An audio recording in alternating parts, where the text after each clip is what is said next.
Hi friends, welcome back to our channel AL Foodology. வீடியோக்குள்ள போறதுக்கு முன்னாடி மறக்காம நம்ம சேனலை சப்ஸ்கிரைப் பண்ணிட்டு பக்கத்துல இருக்கிற பெல் ஐகான் கிளிக் பண்ணி ஆல் ஆப்ஷனை செலக்ட் பண்ணிக்கங்க.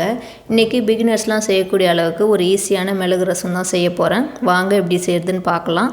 நான் ஒரு லெமன் சைஸ் புளி எடுத்து கரைச்சி வடிகட்டி வச்சிருக்கேன். அது கூட ஒரு தக்காளி பழம், ஒரு 1/4 ஸ்பூன் மஞ்சள் தூள், இது மூணுத்தையும் சேர்த்து புளி தண்ணியில நல்லா கரைச்சிக்கலாம். தக்காளியை பழமா எடுத்துக்கங்க. ஏற்கனவே நான் கொஞ்சம் மிளகு, ஜீரகம், பூண்டு இது மூணும் சேர்த்து நல்லா இடித்து வச்சுருக்கேன். மிளகு நிறைய எடுத்துக்கலாம், அப்போ தான் ரசத்துக்கு காரமாக நல்லாயிருக்கும். இப்போ தக்காளியை நல்லா புளி தண்ணியில் கரைச்சிக்கலாம்.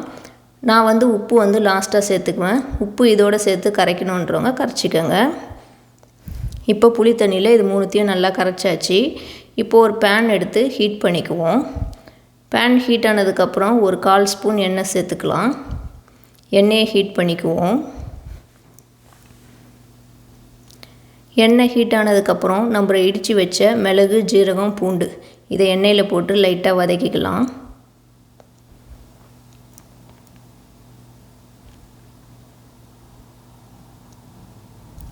இப்போ தாளிக்கிறதுக்கு ஒரு 1/4 ஸ்பூன் கடுகு சேர்த்துக்கலாம். கருவேப்பிலையும் சேர்த்துக்குவோம்.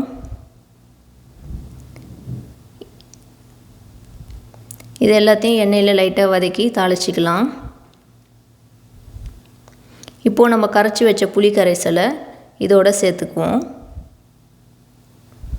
புளி கரைசலை இதோட சேர்த்துக்கிட்டு நல்லா மிக்ஸ் பண்ணி விட்டுக்கலாம்.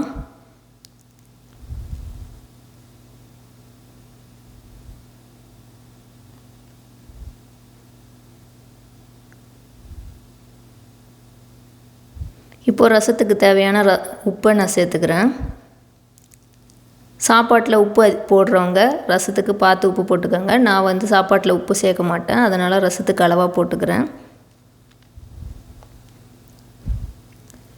உப்பு போட்டுட்டு நல்லா நம்ம மிக்ஸ் பண்ணி விடுவோம்.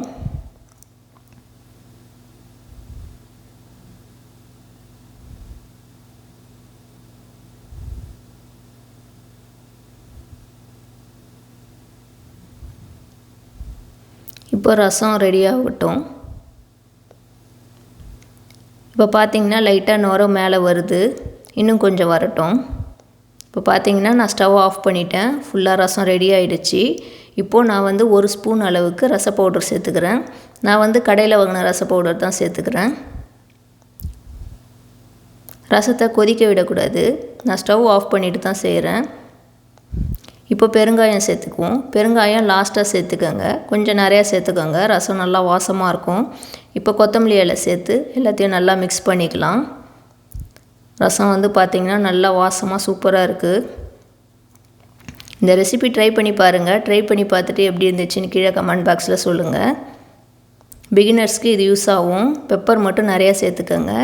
இந்த வீடியோ உங்களுக்கு பிடிச்சிருந்தா லைக் பண்ணுங்கள், ஷேர் பண்ணுங்கள், கமெண்ட் பண்ணுங்கள். மறக்காமல் நம்ம AL Foodology சேனலை சப்ஸ்கிரைப் பண்ணிக்கோங்க. தேங்க்யூ ஃபார் வாட்சிங்.